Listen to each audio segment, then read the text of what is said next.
I drive in a road and I will see the truck that just happened to be there, I will speed up just to get away from it. Sienny Eberhardt is haunted by trucks. Or I will be slow back just to get away from it. Her husband, a Riviera Beach police officer, was killed in 2001 when he drove into a stopped tractor trailer on a dark road. And all I see is him under that truck. 32-year-old Donald Eberhardt left behind 2 children. He was not there for me and my kids. Officer Eberhardt was one of nearly 400 people who are killed on average each year in what's called an underride collision. 5,000 are injured. Crash tests by the insurance industry show the devastating result of a standard passenger car colliding with the rear of a tractor trailer. A guard can still fail in a crash test with a speed as low as 30 or 35 miles an hour. In these tests, the built-in metal guard on the trailer gives way easily, allowing the car to dive beneath the trailer. The bed of the truck peels back the hood and windshield of the car at just about neck level. These pillars were sheared right in half by the rear of the trailer, most likely fatal injuries for both the driver and the passenger occupant in this crash. Underride guards, required by federal law on many trailer models since the 1950s, are supposed to prevent cars from being shredded beneath the trailer.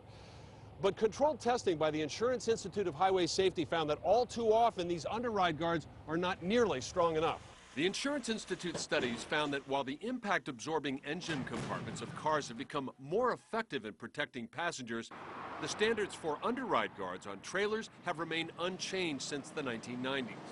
Tests suggest sturdier underride guards like this type required in Canada would save lives. Most likely the occupants of this vehicle would have been able to walk away with very minor injuries. That was not the case for 33-year-old John Wallace of Leesburg.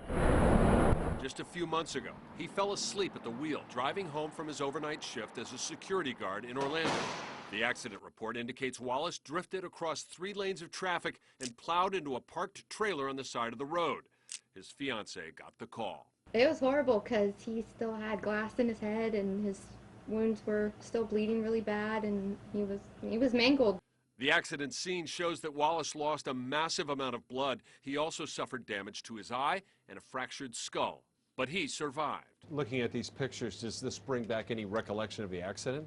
No, I don't remember any of this. As he recovers, Wallace wonders if a sturdier underride guard would have spared him his injuries. Realize that you can go underneath it, that just because there's a guard there doesn't mean it's going to stop you. The federal agency in charge of truck safety, NHTSA, won't require tougher standards in the U.S. until their own testing is complete, and said in a statement, the driving public should know that we are already actively working to address the issues raised in the IIHS report. It's designed to stop keeping anything from coming up underneath. Nor is the Florida Trucking Association calling for tougher standards. They told me they're concerned about the added cost and weight of stronger underride guards. We're up for safety, but we have to look at the results because anything you add to a truck, of course, is going to add weight to it. But the insurance industry found some of the heaviest underride guards were the worst performers in crash tests. That was work.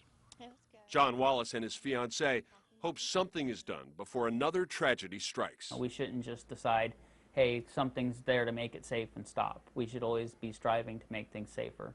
Congressman John Mica of Florida chairs the Transportation Committee. His office did not return our calls seeking his position on this issue. I'm Brendan McLaughlin, ABC Action News. Back to you.